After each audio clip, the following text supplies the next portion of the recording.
Everyone, कैसे सब? I hope कि सब खैरियत से होंगे। तो आज की हमारी वीडियो है इंग्लिश कंपलसरी के टॉपिक के रिलेटेड कि उसका पेपर पैटर्न किस तरीके से आता है और किस तरह आपने सॉल्व करा। ठीक है, सबसे पहले तो क्वेश्चन आता है कि मिस क्या चीज़ कितने मार्क्स की है। तो मैं आपको पहले बता दूं, आपको स्क्रीन पर नज़र आ रहा होगा कि 2023 का ये जो पेपर है एडीए वालों का, तो मैं आपको पहले बता दूं एडीए, एडीसी एंड एडीएस के सेम पेपर पैटर्न ही होते हैं और मार्क्स भी उतने ही होते हैं। ठीक है, अब जैसे कि फ़र्स्ट आपको मैं बता दूं कि एडीए के जो पेपर आता है, जैसे कंपलसरी का कोई पेपर है एडीए में, तो एडीएस का साथ ही आता है। ठीक है, यानी जिस दिन एडीए का इंग्लिश का होगा उसी दिन एडीएस का इंग्लिश का होता है। तकरीबन ऐसे ही होता है, लेकिन हो भी सकता है कि मे बी कि इस बार अलग हो, लेकिन तकरीबन एक साथ होने के ही ज़्यादा चांसेस है। ठीक है, अब जैसे फर्स्ट क्वेश्चन आता है आपका अनसीन कॉम्प्रीहेंशन।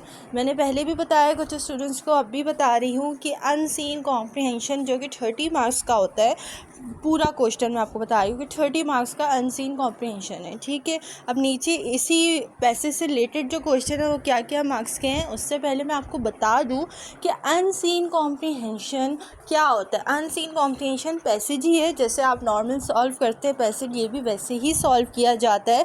बट फ़र्क ये होता है कि आपकी बुक की कोई भी चैप्टर नहीं होता, कोई भी स्टोरी में से नहीं आता, मतलब आपकी बुक से रिलेटेड नहीं होता। ठीक है, कोई भी पैराग्राफ दे सकते हैं आपको, कोई भी टॉपिक हो सकता है, आपको उसी से रिलेटेड ही नीचे क्वेश्चन दिए गए होते हैं जिसका आंसर आपको पैसेज में मौजूद होता है। ठीक है, कुछ स्टूडेंट्स हैं जो ख़ुद भी आंसर लिख लेते हैं, कुछ स्टूडेंट्स जो नहीं लिख सकते वो पैसेज से ढूंढ सकते हैं।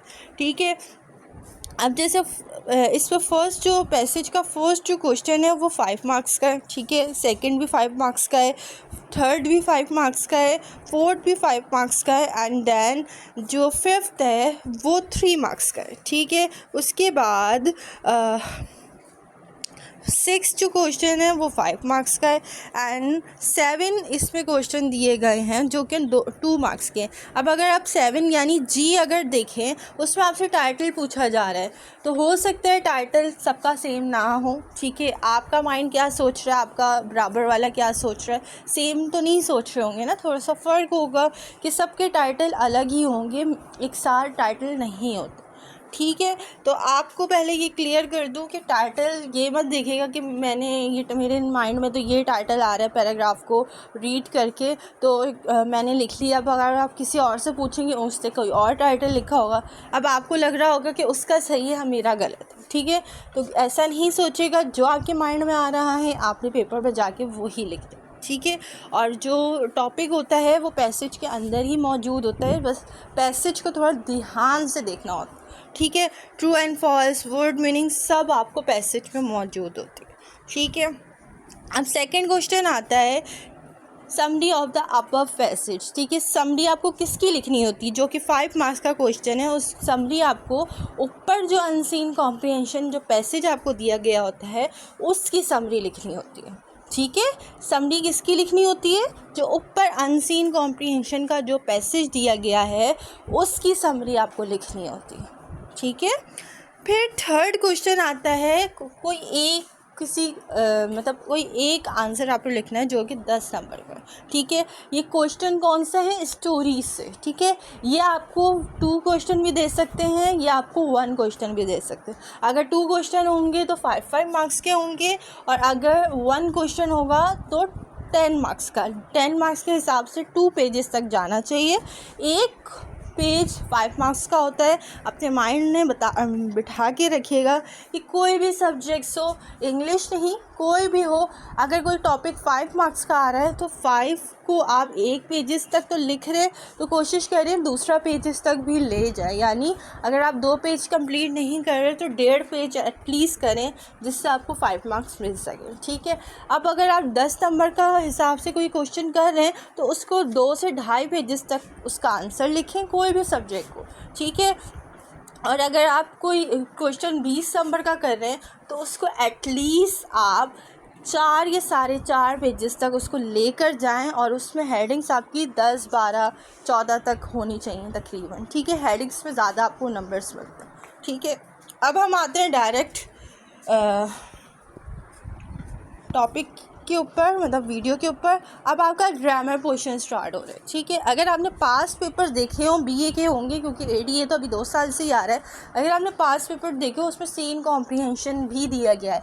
सीन कॉम्प्रीहेंशन की भी प्रैक्टिस कर लीजिएगा क्योंकि मैं अपने स्टूडेंट्स को उसकी भी तैयारी करा रही हूँ ताकि आप हर टॉपिक की प्रिपरेशन करें।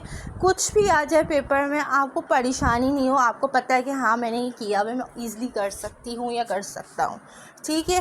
अब जैसे कि वो भी टॉपिक अगर आता है तो वो भी सेम उसी तरह सॉल्व किया जाता है जैसे कि अनसीन आप करेंगे। बस फ़र्क ये है कि सीन कॉम्प्रीहेंशन जो पैसेज है वो आपकी बुक के चैप्टर से आता है, ठीक है।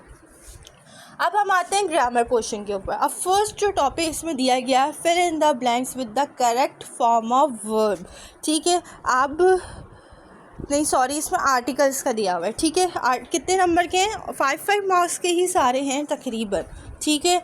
आप 5 मार्क्स भी आप कहेंगे तो 5 नंबर के तो हम ईज़िली कर, ये जो 5 नंबर होते हैं ना इस पर भी आपके इम्पोर्टेंट होते हैं। एक नंबर भी अगर ग्रामर में कम होता है तो आपके जो मार्क्स होते हैं इंग्लिश में वो कम हो जाते हैं, ठीक है। तो फोकस आप ज़्यादा ये किया करें कि आप ग्रामर की ज़्यादा से ज़्यादा प्रैक्टिस करें, ठीक है। क्योंकि अब पैसेज जो है तकरीबन काफ़ी लोगों का गलत भी हो जाता है, तो ज़्यादा जो लोग मार्क्स गेन करते हैं वो ग्रामर की वजह से करते हैं। तो इसलिए कोशिश करें कि हर एक चीज़ की अच्छी सी प्रैक्टिस करें। इंग्लिश में कुछ भी याद करने वाला नहीं है, अगर आपको दिख रहा हो आपको कुछ भी याद नहीं करना क्योंकि रिपीट नहीं होता, आपको हर टॉपिक की प्रिपरेशन करनी होती है, ठीक है। अब जैसे कि मैं इंग्लिश का ऑलरेडी गेस्ट पेपर अपलोड कर चुकी हूँ, तो आपने उधर देखा होगा कि मैंने ग्रामर में क्या क्या टॉपिक दिए हैं, ठीक है। वो सारे टॉपिक की प्रिपरेशन करनी है, कुछ भी आपको पेपर में दिया जा सकता है, तो इसलिए अपने माइंड में रखें कि हाँ अगर ये आ गया तो हमारी तो तैयारी है, हम कुछ भी कर सकते हैं, ठीक है। अब जैसे मैट्रिक इंटर में आप 10 ईयर या 5 ईयर भी करते थे तो आपका इंग्लिश का पेपर ईज़िली हो जाता था, लेकिन अब नहीं होता क्योंकि कोई भी टॉपिक रिपीट नहीं होता, आपको हर टॉपिक की प्रिपरेशन करनी होती है। पेपर पूरा आउट आता है, सॉल्व आपने खुद करना होता है, ठीक है। फर्स्ट क्वेश्चन आर्टिकल्स हो गया। Second, use the correct form of verb in the following sentences, ठीक है। अब नीचे जो सेंटेंसेस दिए गए हैं इसका आपको करेक्ट फॉर्म ऑफ वर्ब कर। अब फिल इन द ब्लैंक्स दी गई हैं प्रिपरेशन वाली, वो भी 5 मार्क्स की हैं। फिर आता है D, change the voice of the sentences, ठीक है। चेंज द वॉइस अगर लिखा हुआ है तो यानी कि नीचे जो सेंटेंसेस दिए गए हैं उसके अंदर एक्टिव के भी कोई सेंटेंसेस बने हुए हैं और कुछ सेंटेंसेस पैसिव वाले भी हैं, ठीक है। पैसिव और एक्टिव दोनों मिक्स दिए हुए हैं, ठीक है। अगर तो कोई लिखा होता है कि चेंज द पैसिव वॉइस तो यानी नीचे जो है आपको एक्टिव के सेंटेंसेस दिए गए हैं, आपको पैसिव में चेंज, ठीक है। अब अगर इधर लिखा हुआ है कि चेंज द वॉइस यानी दोनों इसमें दिए हुए हैं, आपको उस तरह से सॉल्व करना, ठीक है। अब आता है E, change the following into incorrect speech, यानी आपको डायरेक्ट स्पीच जो है वो आपको सही सॉल्व करना है, यानी इनडायरेक्ट आपको करना है, डायरेक्ट हुआ हुआ। फिर आता है एफ, इसमें अगर आपने देखा हो तो WH क्वेश्चन दिए।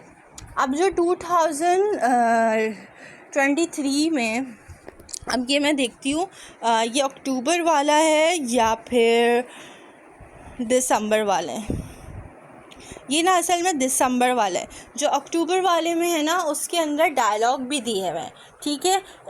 इंग्लिश के टॉपिक में डायलॉग भी आया है, तो इसके अंदर WH क्वेश्चन की जगह आप लोग डायलॉग की भी प्रैक्टिस कीजिएगा क्योंकि डायलॉग पहली दफ़ा ही आया है, हो सकता है इस बार भी आ जाए।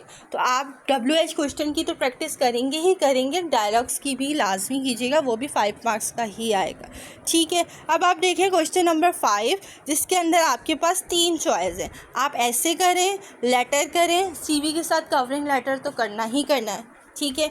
ये तीनों 25 मार्क्स के, यानी आपने कितने पेजेस तक इसका आंसर लिखना है? 5 to 6 पेजेस तक, ठीक है। अब जैसे कि अगर आप लेटर कोई पिक करता है तो लेटर काफ़ी स्टूडेंट्स ने पिछली बार जब ये चॉइस आई थी तो काफ़ी लोगों ने लेटर को स्किप कर दिया था क्योंकि आप लेटर को 5-6 पेजेस तक नहीं लिख सकते। आप ऐसे को लिख सकते हैं, आप कवरिंग लेटर को भी 5 पेजेस तक ले जा सकते हैं, लेकिन आप लेटर जो नॉर्मल लेटर आता है उसको आप 5 to 6 पेजेस में नहीं लेकर जा सकते। तो काफ़ी स्टूडेंट्स ने वो स्किप किए। अब मैं आपको ये नहीं कह रही थी आप भी स्किप कर लें, लेकिन अगर आप इतने पेजेस तक लेकर जा सकते हैं तो आप बेशक पिक कर लें, मसला नहीं है। बट जो भी करें सोच समझ के पिक कीजिएगा। हर टॉपिक की प्रिपरेशन करें, आप ऐसे की भी करें, लेटर की भी करें, CV की भी, ठीक है, क्योंकि पता नहीं होता ना क्या टॉपिक आपको दे दिया जाए। आपको अलग अगर सारे टॉपिक की प्रिपरेशन होगी तो आप ईज़िली इस टॉपिक को पिक कर सकते हैं, ठीक है। तो ये था पूरा पेपर पैक्चर। काफ़ी स्टूडेंट्स के कहने पर मैंने अगेन ये पोस्ट किया है, पहले भी पोस्ट कर चुकी हूँ, लेकिन अब दोबारा से पोस्ट कर रही हूँ। तो मे बी कि आप लोगों को इंशाल्लाह समझ आ गया होगा। अगर नहीं आया हो तो मुझसे लाजमी पूछ लीजिएगा। मिलते हैं नेक्स्ट वीडियो के साथ। अभी के लिए इतना ही, दुआओं में याद रखिएगा। अल्लाह हाफ़िज़।